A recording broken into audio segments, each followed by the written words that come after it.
2013 সালের সেপ্টেম্বর মাস, যেটা অরিজিৎ সিং এর এক্স ওয়াইফের ডিভোর্স মামলার শুনানির সময়। সেদিন এক সাংবাদিককে হেলমেট দিয়ে মারধর করেছিল অরিজিৎ এবং এর জন্য তাকে গ্রেফতারও হতে হয়েছিল। এরপর 2014 সালে সালমান খানের সাথে বিতর্কে ভাইজানের তরফ থেকে কার্যত অলিখিত ব্যান আরোপ করা হয় অরিজিতের উপর। 2005 সালের রিয়েলিটি শো ফেম গুরুকুলে বাদ পড়া থেকে আজকের অরিজিৎ সিং হয়ে ওঠা। কি মনে হয়, এটা কোনো ছেলে খেলা ছিল? अरिजीत सिंह एक once in a decade talent. I like Arijit lot. Arijit is such a beautiful singer. तो अरिजीत सिंह नहीं गा रहा वो अरिजीत का पहला गाना murder two. Arijit Singh I think he's Arijit ने गाना गाया है बहुत खूबसूरत। Arijit Singh is Arijit Singh.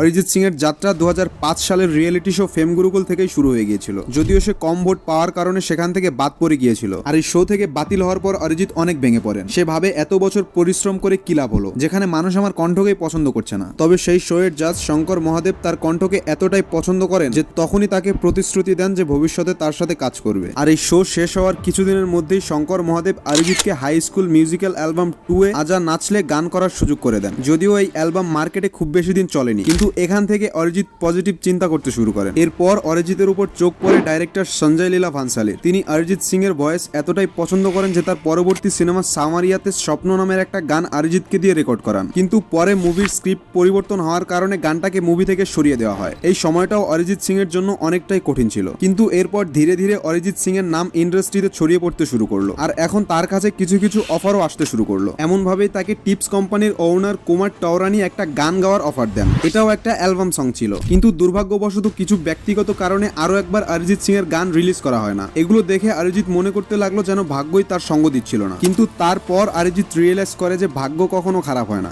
খারাপ থাকে শুধু সময়। আর সময়ের সব থেকে পজিটিভ ব্যাপার হলো এটা ভালো থাকুক বা খারাপ, একটা সময় তা বদলাবেই বদলাবে। অরিজিতের ক্ষেত্রে অনেকটা এমন হয়েছিল দ্বিতীয়বারের মতো আরেকটি রিয়েলিটি শোতে অংশগ্রহণ করার পর, যার নাম ছিল 10 के 10 ले गई दिल। এই শোতে অরিজিৎ একের পর এক ফ্যান্টাস্টিক পারফরমেন্স দিয়ে জাজেসদের মন জয় করতে থাকে। আর যখন এই শো এর উইনারের নাম ঘোষণা করা হলো, সেটা আর কেউ নয় বরং অরিজিৎই ছিল। এরপর অরিজিৎ একটা জনপ্রিয় মিউজিক লেভেলের সাথে কাজ করতে শুরু করলো। একটা শোতে উইনার হয়ে ও পপুলার মিউজিক লেভেলের সাথে কাজ করার পরেও অরিজিতের ক্যারিয়ারে আরো একবার ভয়ঙ্কর সংকটের দেখা দেয়। কারণ তখন অরিজিৎ মাত্রই ইন্ডাস্ট্রিতে পা দিয়েছিল, আর সেই সময় ইন্ডাস্ট্রির বড় বড় গায়কদেরও কোনো কাজ ছিল না। অরিজিৎ এটা বুঝতে পারলো যে এ সময় তিনিও কোনো কাজ পাবেন না। তাই অরিজিৎ সিদ্ধান্ত নিলেন যে এখন থেকে সে গান প্রডিউস করবেন। অন্যদিকে মুম্বাইয়ের মতো এত বড় শহরে সার্ভাইভও করতে হবে। তাই তিনি কিছু মিউজিক ডাইরেক্টরদের সাথে কাজ করতে শুরু করলেন। আর এই কাজের পাশাপাশি সে তার মিউজিককেও নিয়ে যাচ্ছিল এক অন্য লেভেলে। অরিজিৎ সিং এর বলিউড ক্যারিয়ার 2011 সালে মার্ডার 2 সিনেমার গান ফির মোহব্বত দিয়ে শুরু হয়।